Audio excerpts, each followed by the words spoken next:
नमस्कार मित्रांनो, तुम्हा सर्वांचं माझ्या यूट्यूब चॅनलवर पुन्हा एकदा खूप खूप आणि मनापासून स्वागत आहे। आजच्या व्हिडिओमध्ये आपण बघूया अखेर सरकारी कर्मचाऱ्यांचा विजय। यावेळी हायकोर्टाने दिला मोठा निर्णय।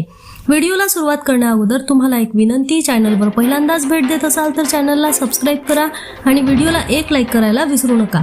चला तर मग सुरू करूया आजच्या व्हिडिओला। सरकारी कर्मचाऱ्यांबाबत उच्च न्यायालयाने मोठा निर्णय दिला आहे। रजा रोखीबाबत सरकारी कर्मचाऱ्यांचे प्रकरण न्यायालयात आले। विदर्भ कोकण ग्रामीण बँकेतील 2 लीव्ह एनकॅशमेंट सरकारी कर्मचाऱ्यांनी नोकरी रजा सोडल्यानंतर त्यांना मिळालेली विशेषाधिकार रजा देता आली नाही। आपले हक्क समजून घेण्यासाठी त्यांनी उच्च न्यायालयात धाव घेतली।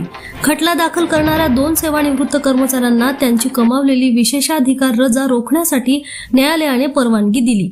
न्यायालयाने म्हटले की वैधानिक तरतुदीशिवाय कोणत्याही कर्मचाऱ्याला रोख रजा घेण्याच्या अधिकारापासून वंचित ठेवता येणार नाही। लीव्ह एनकॅशमेंट हा प्रत्यक्षात कर्मचाऱ्यांचा हक्क आहे। कामगाराने ते कमावले म्हणून विशेषाधिकार प्राप्त रजा नियोक्त्याला विकणे आणि त्या बदल्यात पैसे मिळवणे हा कर्मचाऱ्याचा अधिकार आहे। उच्च न्यायालयाच्याच म्हणण्यानुसार वैधानिक तरतुदीशिवाय कर्मचाऱ्यांचे अधिकार कमी केले जात असतील तर ते घटनेच्या कलम 300A चे उल्लंघन आहे। कामगारांचे हक्क कोणत्याही प्रकारे हिरावून घेता येणार नाही।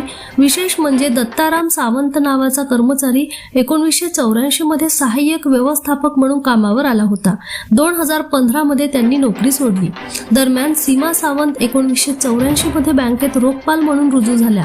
2015 मध्ये त्यांनी नोकरी सोडली। दोन्ही कर्मचाऱ्यांनी सर्व नियम पाळून राजीनामा दिला।